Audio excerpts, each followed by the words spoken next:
que dentro de todas las patologías que vamos a ver en tiroides, ¿verdad? Son el grupo de enfermedades que más nos deben llamar nuestra atención, en la que más debemos enfocarnos, ¿sí?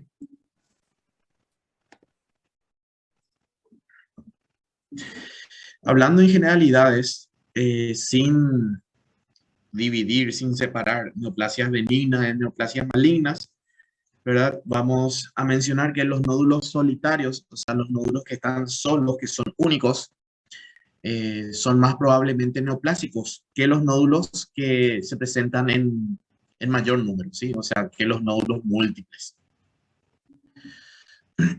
Esto no es una regla, ¿sí? Esto es nada más que en la mayoría de los casos, ¿sí? No es exclusivamente así. No es que si un nódulo está solo va a ser neoplásico y si son varios van a ser benignos, ¿sí? Los nódulos en personas jóvenes son más posiblemente neoplásicos que los nódulos en las personas mayores. ¿Por qué? Porque en las personas mayores nosotros sabemos que esas personas, debido a su edad, ¿verdad? Eh, ya los órganos que posee ya fueron sufriendo una gran cantidad de cambios adaptativos, de lesiones, ¿sí? Entonces, es muy probable que tengan nódulos, ¿verdad? Pero esos nódulos sean benignos. Por lo tanto, lo que más debe llamarnos la atención son los nódulos en las personas jóvenes. Los nódulos en los hombres son más posiblemente neoplásicos. ¿Por qué?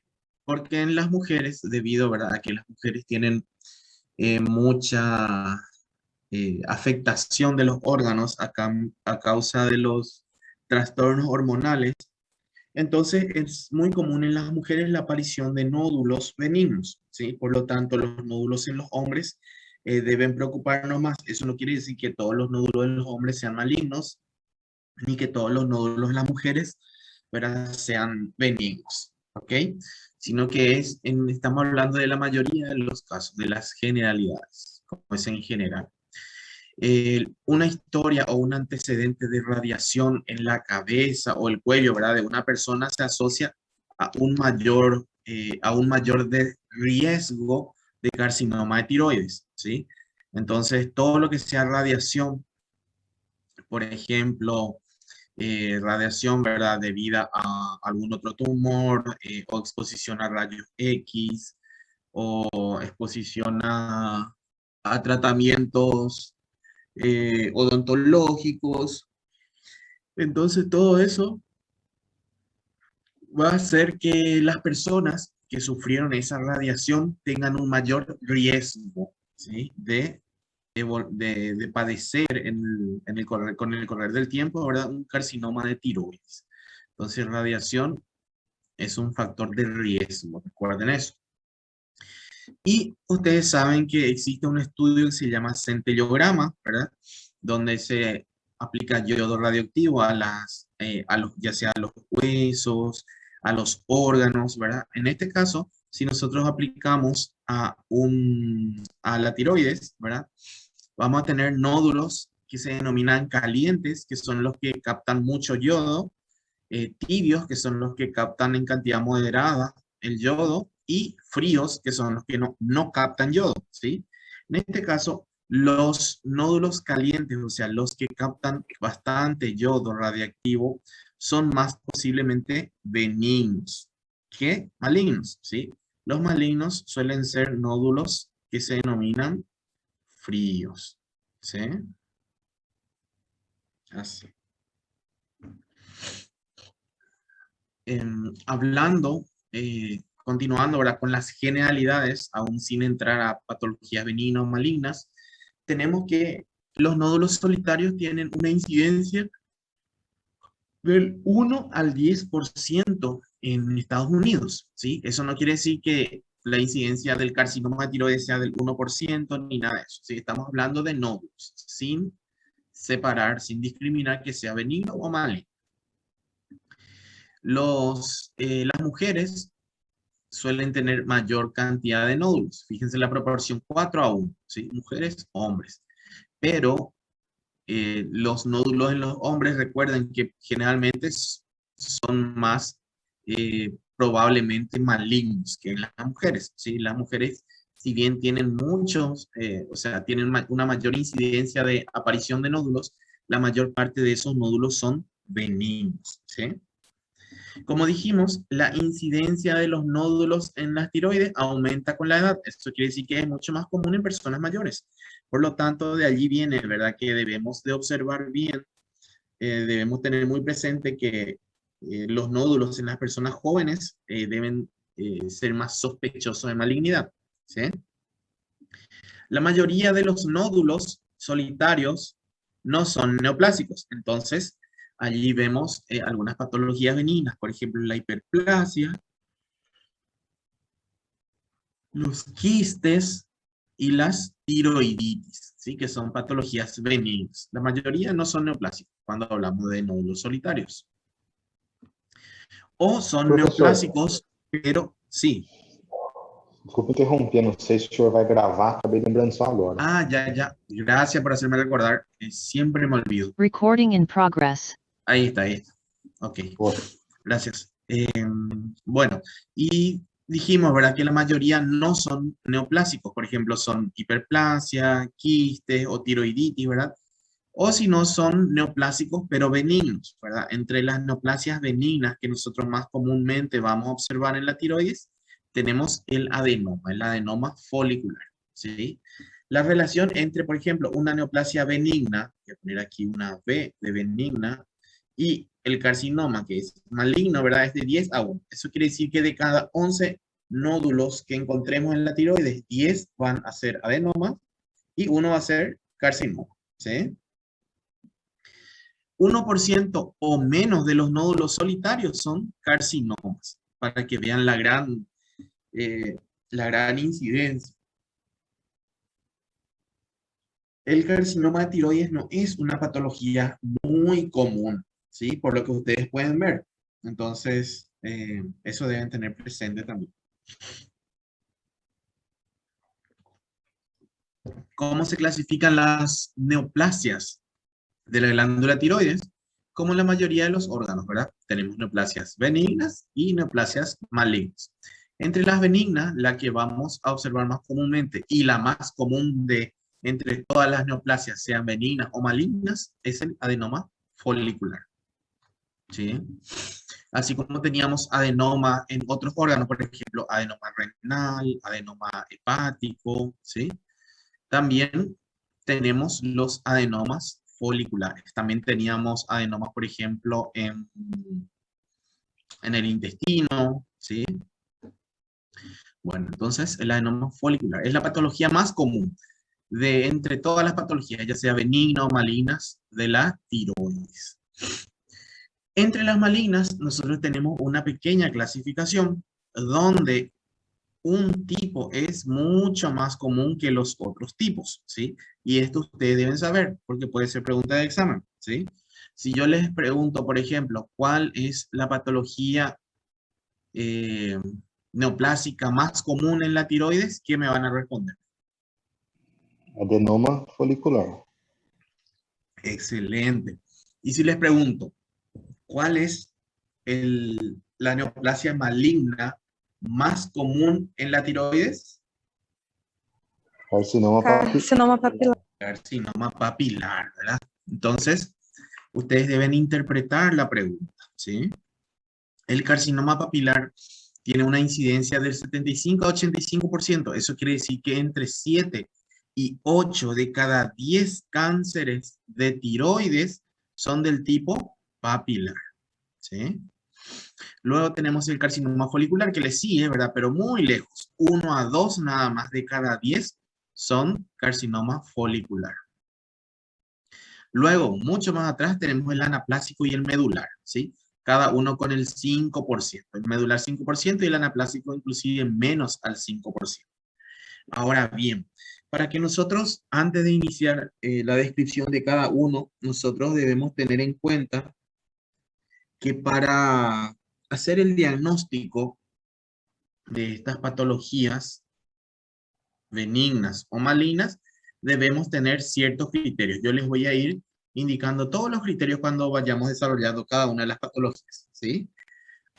Aquí, por ejemplo, para el carcinoma papilar, lo que nosotros debemos evaluar son los núcleos de las células tumorales, ¿sí? Que es el, ay, núcleos, uy, se me hizo, núcleos, ¿sí? Esto es lo que ustedes deben evaluar. Esto como un pequeño resumen, ¿sí? Igual yo les voy a explicar todo después. Los núcleos. En el carcinoma folicular, lo que ustedes deben evaluar es la invasión capsular. Invasión capsular. En el carcinoma medular, vamos a ver que tiene sus características, pero su característica principal es la presencia de amiloide, ¿sí? Amiloide. Y el carcinoma anaplásico, su característica es el pleomorfismo, ¿sí? No sale muy bien mi letra, pero pleomorfismo, ¿ok? Bueno, vamos a iniciar con el adenoma folicular, que dijimos era la neoplasia más común de la glándula tiroides, ¿sí? Es un tumor encapsulado, esto es importante porque vamos a ver que el adenoma folicular es bastante similar al carcinoma folicular, ¿sí? Sino que tienen algunas pequeñas diferencias que hacen, algunos pequeños cambios, ¿verdad? Que hacen la diferencia. El adenoma folicular es entonces un tumor encapsulado, es benigno y tiene una diferenciación folicular. O sea que vamos a nosotros tener nuestra glándula tiroides así, ¿sí? Allí, y vamos a tener nuestro nódulo aquí, ¿ok? Y dentro de estos nódulos vamos a tener nuestros folículos tiroideos, ¿sí? Todos nuestros folículos tiroideos. Es la neoplasia tiroidea más común, entonces, como ya habíamos dicho, ¿verdad? En el centellograma o centellografía se pueden observar nódulos fríos, nódulos tibios o nódulos calientes. Estos nódulos calientes generalmente están asociados a hiperfuncionalidad, entonces están asociados a hipertiroidismo, ¿verdad? Por lo tanto, cuando se dice que son nódulos calientes, es porque son una especie de nódulos autónomos, ¿sí? Que trabajan independientemente. Ustedes saben que la tiroides depende de las hormonas, ¿verdad? Pero estos nódulos no trabajan bajo el mando, digamos, de las hormonas. Entonces, es como que ese nódulo es hiperfuncionante. Habrán escuchado ustedes nódulos hiperfuncionantes, por ejemplo, en algún caso clínico, ¿verdad? O alguna impresión diagnóstica, ¿sí? Nódulo hiperfuncionante. Eso es porque este nódulo funciona solo, no tiene ninguna regulación y entonces está trabajando, digamos, a toda marcha, ¿sí? Entonces se observan los casos, por ejemplo, de hipertiroidismo y puede llegar a padecer el paciente lo que se llama adenoma tóxico, ¿sí? La edad de aparición del adenoma folicular es entre los 30 y 50 años, entonces pacientes adultos ya, y la incidencia entre hombres y mujeres es mucho mayor en las mujeres, ¿sí? Recuerden, es una patología benigna, entonces es mucho más común en las mujeres, 7 a 1, ¿sí? Hay varios tipos. Esto no hace falta que ustedes sepan, ¿verdad? Todos los subtipos, por ejemplo, de adenoma folicular. Eh, por citarle nada más está el embrionario, el fetal, el simple, el coloide, el adenoma folicular a célula de Hürtel y el atípico, ¿sí? Generalmente no es precursor del carcinoma. Si se fijan, adenoma folicular, carcinoma folicular, es como que se parecen un poco los nombres, ¿verdad? Y también se van a dar cuenta ustedes de que ambas patologías tienen una cápsula, o sea, son patologías encapsuladas, ¿sí?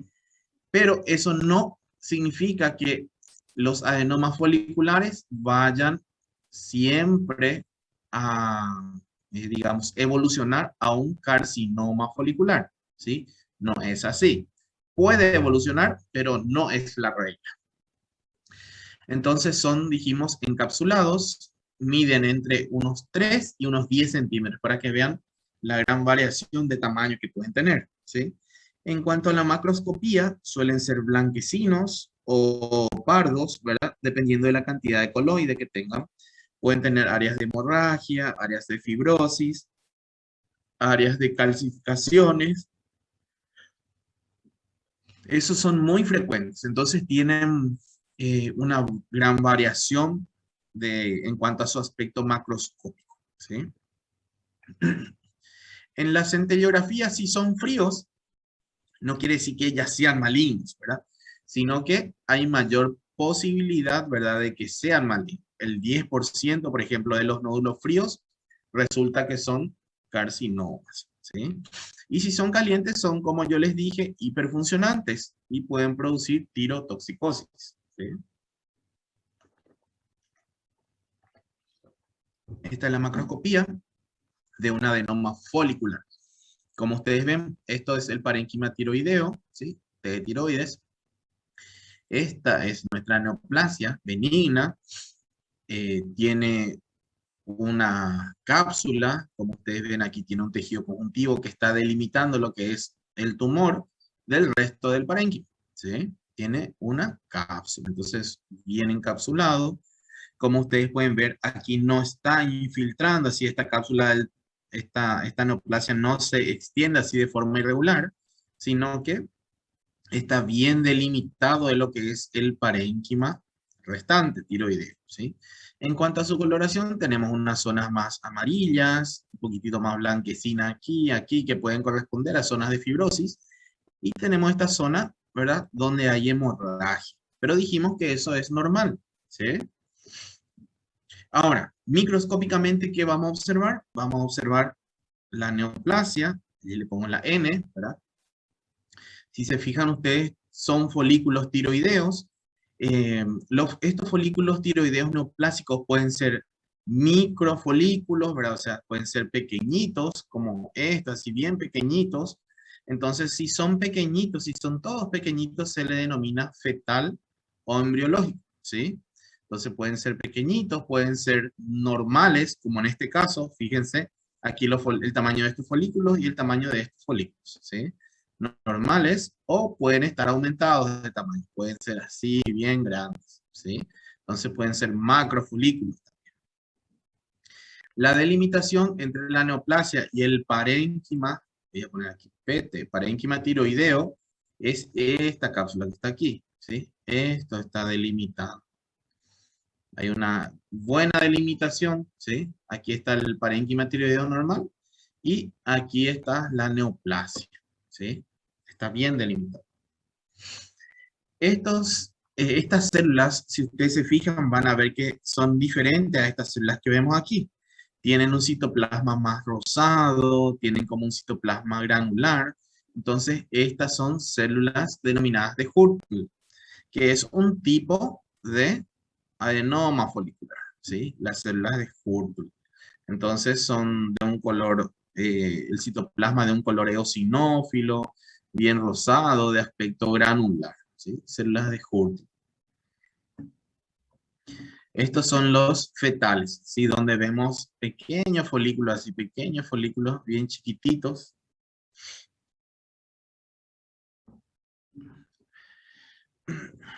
Ahora, ya saliendo, pasando lo que son las patologías, o sea, la patología benigna más común, ¿verdad?, que es el adenoma folicular, tenemos los carcinomas Professor, tiroideos. só fazer Sí, uma sí, perguntinha antes de entrar nos carcinomas. decime. Existe o adenoma folicular em casos de hipotireoidismo? A pessoa, em vez de estar hiper, ela está hipo, está abaixo. Adenoma folicular. Mm, Em caso de hipo, em vez de hiper, né? Porque você falou que geralmente é hiper, né? Mas em caso de hipo, que daí são os frios, né? Não os calientes. La verdad que no tengo conocimiento, porque la mayoría suelen ser hiperfuncionantes los nódulos, ¿sí? Entendi. No, no suelen haber nódulos que son, digamos, hipofuncionantes, ¿sí? É, La porque eu já vi, mayoría por de los exemplo, nódulos son... é que eu já vi em pacientes que ele tem o nódulo, mas ele apresenta um quadro de hipotireoidismo. E apresenta o nódulo, entendeu? Não foi para biópsia e tal, mas aí restou essa dúvida. Ya. Eh, Probablemente ese hipotiroidismo, ¿verdad? Sea debido al hipotiroidismo en general del paciente, ¿verdad? O sea, de toda la glándula tiroides.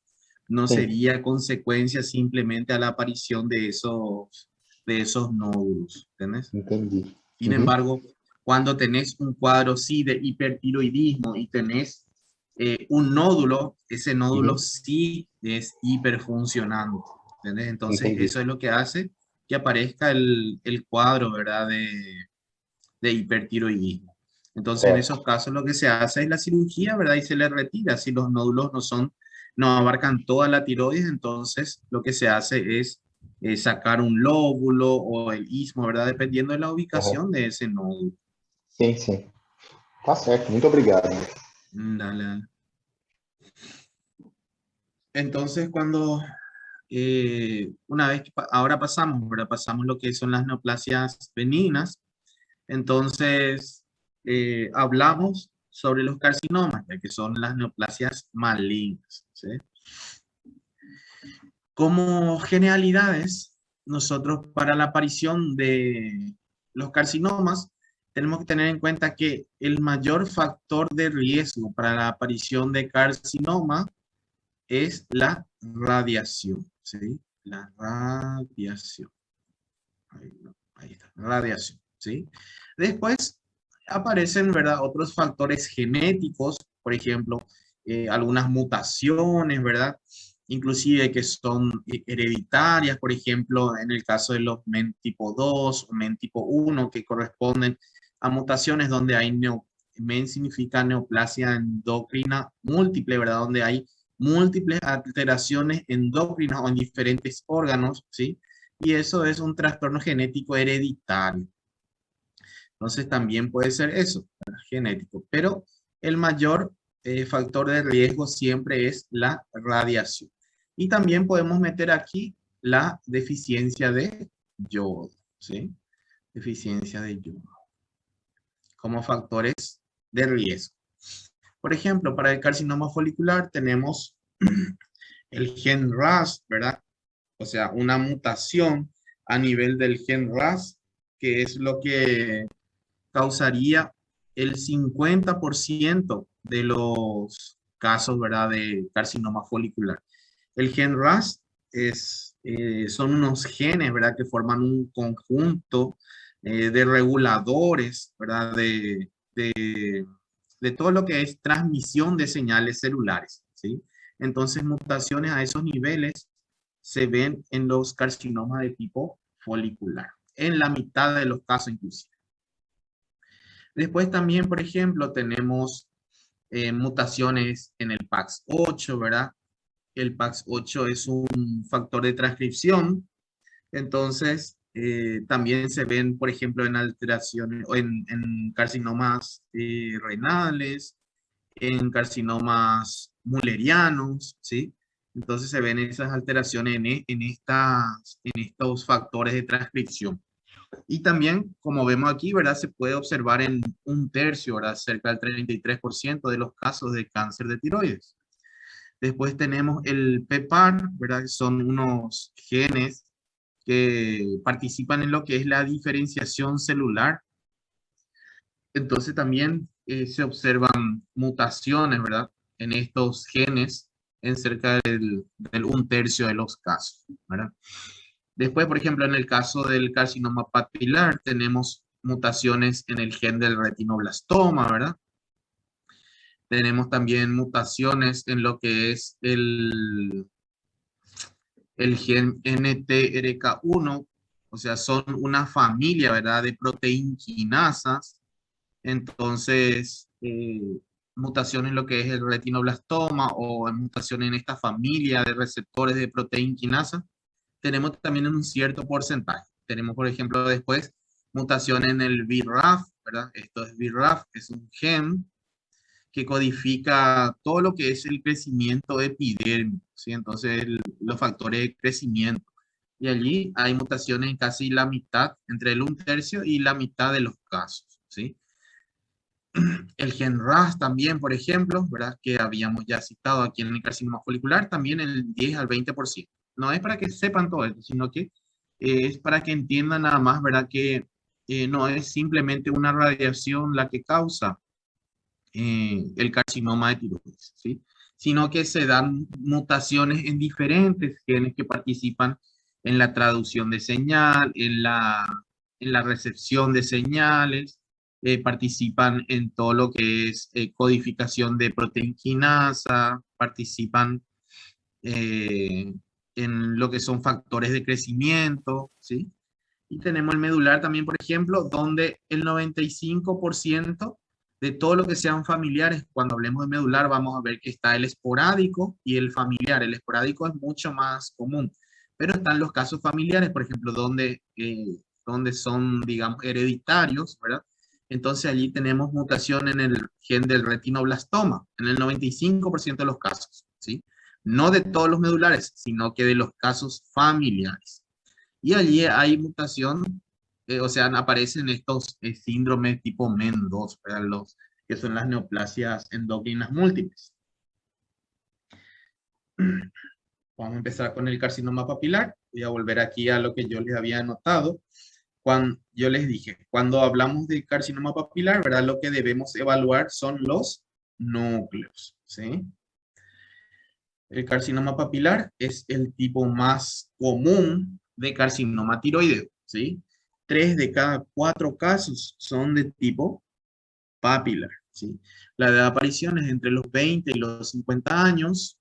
Suele ser más común en los hombres, una relación 3:1. En cuanto a la patogénesis, exceso de yodo, ¿verdad? Y radiación, nuevamente aquí tenemos las radiaciones, antecedentes de radiación. Y por ahí también alteraciones genéticas, ¿verdad? Las alteraciones genéticas justamente que estábamos hablando aquí, ¿sí? Em, Clínicamente son evidentes desde el inicio de la enfermedad. Eso quiere decir que desde que aparece un nódulo, ¿verdad? De carcinoma papilar, ya son generalmente evidentes, ¿verdad? En en un porcentaje muy bajo puede aparecer un tipo de carcinoma papilar que se llama microcarcinoma, ¿sí? Donde el carcinoma mide menos de 1 centímetro de tamaño, pero igualmente eh, digamos, ¿cómo que se dice? Tiene la posibilidad, ¿verdad? De ya producir metástasis, ¿sí? A pesar de que tenga un tamaño menor a 1 centímetro. Generalmente son tumores grandes, ¿sí? Por eso es que ya son evidentes desde el inicio de la enfermedad, ¿sí? En su mayor parte, en 2 de cada 3 casos, están confinados a la tiroides. Eso quiere decir que no salen de la tiroides, ¿sí? En el 13% ya hay afectación de la tiroides, obviamente, ¿verdad? Pero hay afectación de los ganglios linfáticos, o sea, metástasis, ¿sí?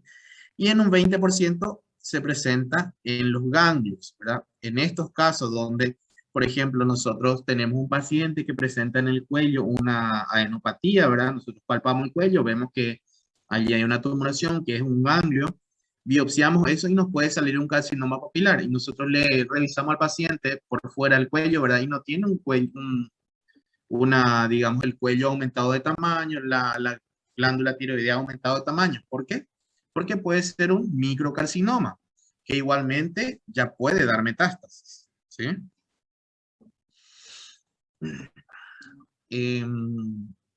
Generalmente hace extensiones extratiroideas, ¿verdad? Y a tejidos blancos, en el 25%, 1 de cada 4 nada más, se salen, ¿verdad? De lo que es la glándula tiroides o afectan a los tejidos extratiroideos, por ejemplo, la tráquea, la laringe, el esófago, la piel, ¿sí? Vamos a ver que hay otro tipo de carcinoma de tiroides que es muy común esta afectación extratiroidea, pero en el caso del papilar, no. Digamos que el carcinoma papilar es muy bonito, ¿sí? La metástasis a los ganglios cervicales es muy frecuente, se suele dar más en jóvenes, generalmente son quísticas, ¿sí? O son microscópicas. y en el 60% son no palpables, las metástasis, ¿sí? La metástasis vía hematógena es rara, esto deben saber, es raro, es la excepción que haga una metástasis a través de la sangre. ¿Cómo suele hacer la metástasis y el carcinoma papilar? A ver si alguien me dice. Pelos gânglios linfáticos, né? Sí, a través de los ganglios linfáticos, ¿verdad? Eso es lo más común. Igualmente, puede hacer metástasis hematógena, ¿sí? Y en el caso de que haga metástasis sanguínea, esta metástasis iría siempre a los órganos más irrigados, pulmones, huesos, sistema nervioso, ¿sí? El pronóstico es excelente si se trata, eh, o sea, tiene un buen pronóstico, ¿verdad? Pero si son pacientes jóvenes y de sexo femenino, ¿sí? Sin embargo, si tienen una extensión local, o sea que ya salen de la tiroides, ¿verdad? Afectan otras estructuras, si son de un tamaño muy grande, si son multicéntricos, o sea que si hay varios focos de tumores, o si son de tipo anaplásico, entonces tiene un pronóstico más adverso. Allí disminuye, digamos, aumenta su malignidad, ¿sí? Tiene un peor pronóstico. Vemos macroscópicamente que esto sería el tumor. Aquí, como ven, tiene bordes irregulares. Aquí se nota cómo tiene bordes infiltrantes. No tiene, fíjense esta foto y comparen con lo que era nuestro adenoma, ¿sí? Aquí tiene una cápsula bien definida, separa bien lo que es la neoplasia de lo que es la tiroides, ¿sí? Sin embargo, aquí tiene bordes irregulares, tiene un color más claro, ¿sí? Aquí vemos otro. Este es un tumor de 1 centímetro, fíjense, 1 centímetro. Fíjense aquí los bordes irregulares. No hay una buena delimitación entre la tiroides normal y el tumor. Sin embargo, este tumor de 1 centímetro ya hizo metástasis. Esto es ganglio linfático y como pueden ver aquí está ocupado ese ganglio por metástasis. Todo esto es metástasis, ¿sí? O Entonces, tratamento em si, nesses casos, doutor, é ¿cómo? radioterapia. Os tratamentos nesse caso aí de malignidade, de tumor mesmo, maligno, né? Seria radioterápico e tiroidectomia? Como é que seria o tratamento em si? Se hace tratamiento con yodo radiactivo, ¿verdad? En el caso de ser, por ejemplo, un tumor pequeño, entonces se puede sacar, se puede operar, también se opta por hacer un vaciamiento ganglionar en el caso de que tenga una extensión extratiroidea o de que sea un tumor de gran volumen, ya se hace un vaciamiento profiláctico, ¿sí? Pero básicamente yodo radioactivo y cirugía es la base del tratamiento del carcinoma papilar. Sim, muito obrigado. Vale. Entonces, como pueden ver aquí, ¿cómo se llamaban estos tumores de menos de 1 centímetro? ¿Se acuerdan? Micro. Micro. Microcarcinomas, ¿sí? Isso. Entonces, sigue siendo un carcinoma papilar, pero es un microcarcinoma papilar, ¿sí? Entonces, los microcarcinomas igual tienen digamos, capacidad de dar metástasis, por más de que sean muy pequeñitos, ¿sí? Aquí tenemos otro, este es el color del parénquima tiroideo normal, y aquí tenemos el carcinoma. Macroscópicamente, cuando se trata de un tumor papilar, no solamente ¿cómo son los síntomas de pacientes que presentan carcinomas? Y una masa palpable, generalmente presentan una masa palpable. Si hay una compresión de alguna otra estructura, pueden presentar disfagia, pueden presentar dolor, ¿sí? Pero generalmente es una masa palpable lo que presenta. Y si hay metástasis ya depende del órgano donde hacen metástasis. Bueno, les estaba diciendo, los tumores papilares macroscópicamente tienen este aspecto, tienen como pequeñas papilitas, ¿sí? Ustedes pueden ver aquí que macroscópicamente tienen pequeñas papilitas. Entonces, igualmente nosotros el diagnóstico, como yo siempre les digo, hacemos microscópicamente, no hacemos un diagnóstico macroscópico, ¿sí? Bueno, ¿y cómo nosotros debíamos, qué debíamos analizar en los carcinomas de tiroides para saber si es papilar? Los núcleos de las células tumorales, ¿sí? Entonces nos acercamos bien a los núcleos y empezamos a observar, ¿sí? Todos estos núcleos, o sea, los núcleos de estas células están aquí, ¿sí? Esto es calcificación, es una calcificación, ¿sí? Se llama cuerpo, cuerpo de Samoma, ¿sí? Cuerpo de Samoma.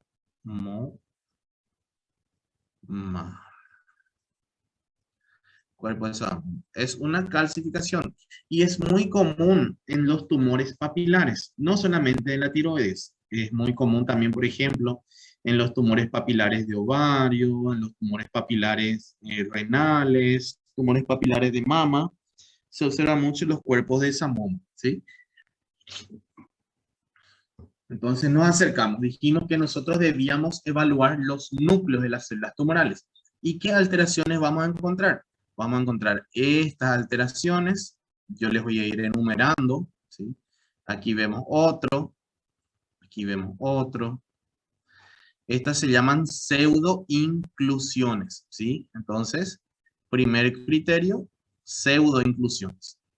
Aquí también pseudoinclusión. Este es el núcleo de la célula tumoral, ¿sí?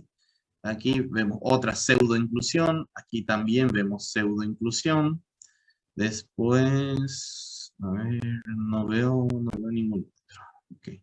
Esas son pseudoinclusiones. Entonces, si observamos pseudoinclusiones, eso es un criterio de carcinoma papilar de tiroides, ¿sí?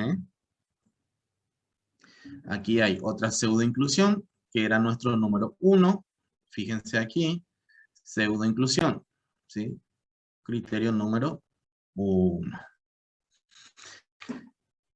Después también, las células neoplásicas, cuando se forma, ¿verdad?, el carcinoma, se van juntando, se van alargando y encimando. Entonces vamos a ver que aquí, como se observa aquí, ¿verdad?, que todas las células están encimaditas, ¿sí?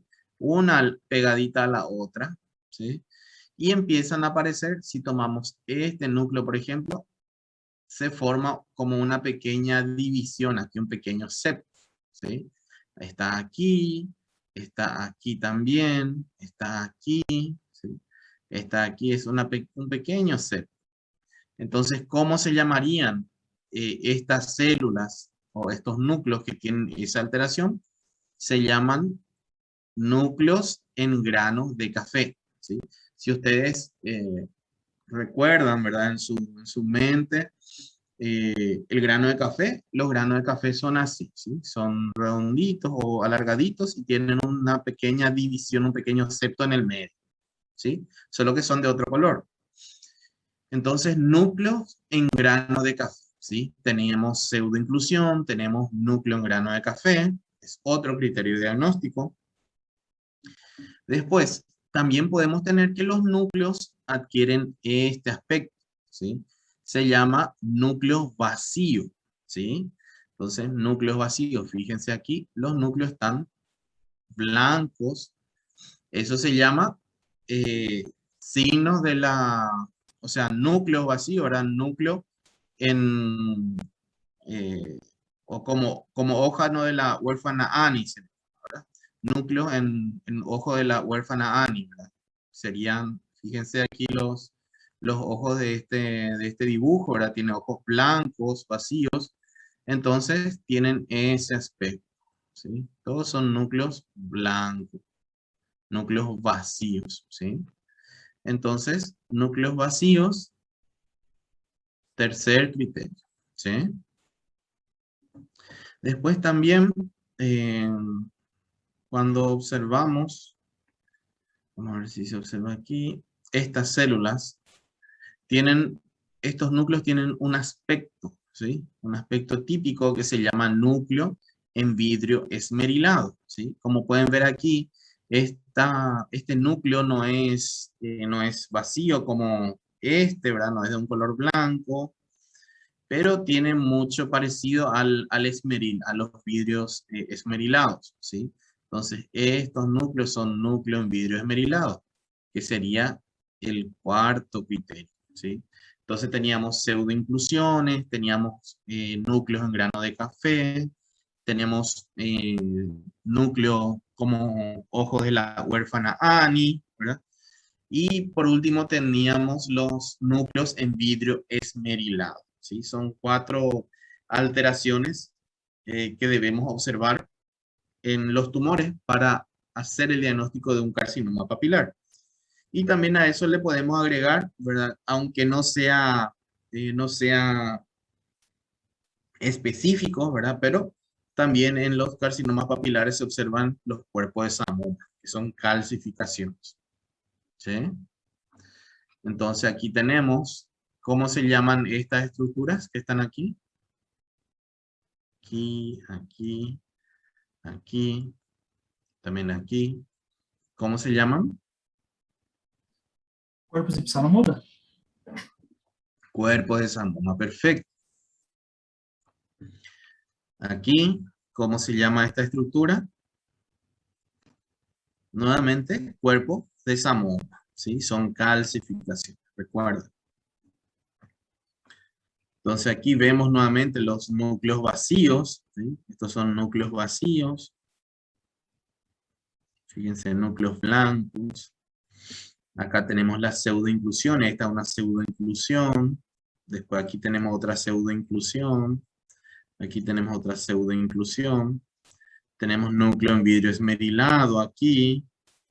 Después núcleo en grano de café. Aquí tenemos núcleo en grano de café, ¿sí? También aquí, núcleo en grano de café. Entonces tenemos aquí también, todos los criterios. Esta es una pseudoinclusión.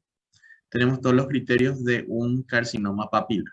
Entonces, si yo les pregunto qué criterios o qué, qué cambios se pueden observar para el diagnóstico de un carcinoma papilar, cambios a nivel del núcleo, ¿sí? Cambios nucleares. Eso es lo que se observan, cambios en los núcleos. Aquí tenemos, fíjense, los núcleos en grano de café. Aquí, sí, todos estos son núcleos en grano de café. Luego pasamos al segundo tipo más común, ¿verdad? De carcinoma de tiroides, es el carcinoma folicular. Es una neoplasia, ¿verdad? Que es puramente folicular, no tiene elementos papilares, no tiene elementos de Hultgren, ni anaplásicos, ni nada, ¿sí? Que invaden la cápsula, ¿sí? Entonces, cuando nosotros tenemos una tiroides así, y en nuestra tiroides tenemos un nódulo, ¿sí? Los folículos que están aquí, si no invaden esta cápsula, entonces se trata solamente de un adenoma folicular, ¿sí? Ahora, si estos folículos que están aquí invaden la cápsula, entonces se trata de un carcinoma folicular, ¿sí? Por eso, en el carcinoma folicular hay que evaluar no los núcleos, o sea, hay que descartar que sea un carcinoma papilar en primer lugar, ¿verdad? No deben tener ningún signo de carcinoma papilar. Pero para hacer el diagnóstico de carcinoma folicular debemos evaluar esta cápsula, si está invadida o si está atravesada, ¿sí? Entonces invaden la cápsula, invaden vasos sanguíneos que están aquí afuera en el parénquima tiroideo, o invaden tejido tiroideo, ¿sí? Todo esto, entonces, así, forman así, invaden al tejido tiroideo aquí, ¿ok? Si no invaden el tejido tiroideo, si no invaden la cápsula, si no invaden vasos sanguíneos, son un adenoma folicular, ¿ok? Es relativamente raro, 15% aproximadamente de todos los carcinomas de tiroides, ¿verdad? Se suele dar en personas mayores de 40 años y mujeres, ¿sí? Más común en mujeres que en hombres. La incidencia mayor en zonas de bocio endémico, ¿verdad? Generalmente se manifiestan como un nódulo palpable, entonces vamos a sentir una tumoración en el cuello, una masa pulmonar, ¿verdad? O fracturas patológicas. ¿Por qué esto? Porque una masa pulmonar o fracturas patológicas, porque a diferencia del carcinoma papilar, el carcinoma folicular da metástasis como hematógena, ¿sí? Da metástasis a través de la sangre, es lo más común, ¿sí? Y hay dos formas o dos subclasificaciones de carcinoma folicular. El mínimamente invasivo y el extensamente invasivo, ¿sí? Ahora, el mínimamente invasivo, ¿cómo es? Es encapsulado, ¿sí? Recuerda mucho a un adenoma folicular, pero debe tener invasión capsular. Si no invade la cápsula, recuerden, es un adenoma folicular, ¿sí? Entonces, si hay solamente invasión capsular, hay un 1% de probabilidad de metástasis. Sin embargo, si hay una invasión vascular o ya el tumor se extiende eh, al tejido extracapsular, ¿verdad? Al tejido tiroideo que está afuera, ya la posibilidad, el riesgo de metástasis aumenta, ¿sí? La sobrevida, sin embargo, es bastante buena. 85% a los 10 años. Eso quiere decir que de cada 100, 85 pacientes van a vivir 10 años en el mínimamente invasivo. Ahora, en el extensamente invasivo, este tumor ya se dice que es no encapsulado. ¿Por qué? Porque es un tumor que invade de una forma muy acentuada la cápsula. Entonces, es como que ya desintegra la cápsula, ¿sí? Entonces, hay una extensa invasión vascular, ya invade los vasos sanguíneos y también del tejido que está en la periferia de los nódulos del tumor. Ya da metástasis a los pulmones siempre, ¿verdad? Dijimos que dan metástasis hematógena, ¿sí? Entonces va siempre a los órganos más irrigados, pulmones, huesos, ¿verdad? En el caso de los huesos, a los hombros, esternón, al cráneo, al hueso ilíaco, y tiene aspecto más diferenciado, ¿sí? La sobrevida, fíjense, ya disminuye mucho. Del 85% que era la sobrevida del mínimamente invasivo, en el extensamente invasivo se reduce al 45%. A la mitad nada más de todos los casos van a sobrevivir 10 años. Entonces, observando esta foto, ¿les parece qué tipo de tumor sería? Minimamente invasivo? ¿Mm? Minimamente Mínimamente invasivo. invasivo, ¿verdad? Muy bien, Mínimamente. mínimamente invasivo. Como pueden observar aquí, este tumor no está excediendo aquí de la cápsula, ¿sí? Sin embargo, llega hasta la cápsula. Nosotros igualmente vamos a observar microscópicamente, ¿sí? Pueden ver aquí, esto es el tumor, y pongo una T aquí de tumor. Esta es la quenio, esta es la cápsula, ¿sí? Esta es la cápsula que está por aquí. Esto es un vaso sanguíneo acá afuera. Entonces, está invadiendo. Este tumor se está extendiendo a un vaso sanguíneo. Esto sería invasión vascular. ¿Sí? Aquí rayó todo así. No se mantiene. ¿Puedes borrar, Kenia, por favor?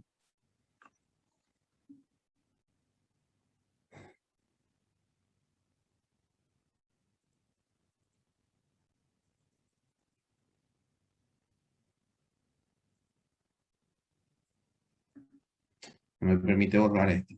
¿Será que puedes borrar?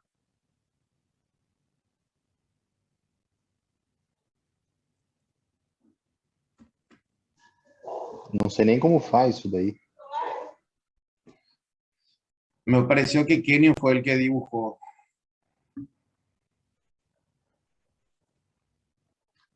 Kenio, ¿puedes borrar, por favor?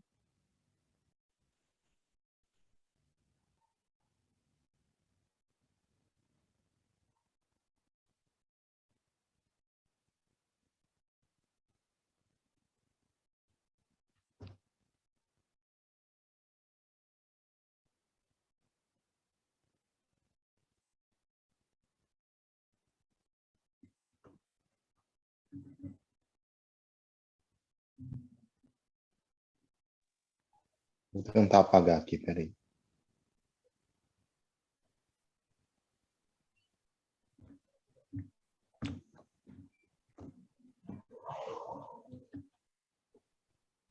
Traten de no escribir en la pantalla, así porque yo no puedo borrar.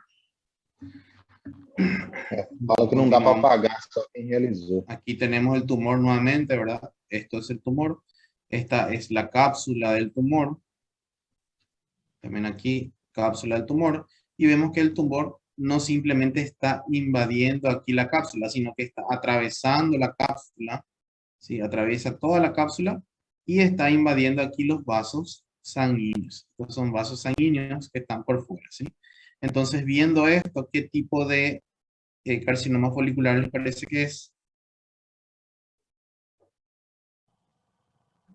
Altamente invasivo, né? Extensamente invasivo, exato. Extensamente invasivo, ¿bien? Extensamente invasivo, muy bien. Aquí vemos lo mismo, vemos el tumor, ¿sí? Aquí está la cápsula, tejido fibroconjuntivo, aquí también la cápsula, y el tumor se está extendiendo aquí por fuera, ¿sí? Entonces también es extensamente invasivo. Aquí, esto es un vaso sanguíneo, y vemos que se forma un émbolo tumoral, un émbolo vascular, ¿sí? De esta forma es como dan metástasis los carcinomas foliculares, ¿sí? Se forman émbolos tumorales que viajan a través del torrente sanguíneo. Aquí vemos una foto en blanco y negro también. Esto es el tumor aquí abajo. Esta es la cápsula. Esta es la cápsula, ¿sí? Este es el tejido extratiroideo. TET, voy a poner. Tejido extratiroideo. Entonces vemos que el tumor está extendiéndose aquí afuera, ¿sí? También extensamente invasivo. Estos son vasos sanguíneos, ¿sí? Vasos sanguíneos, y aquí tenemos émbolos tumorales. También aquí, en los vasos sanguíneos, ¿sí?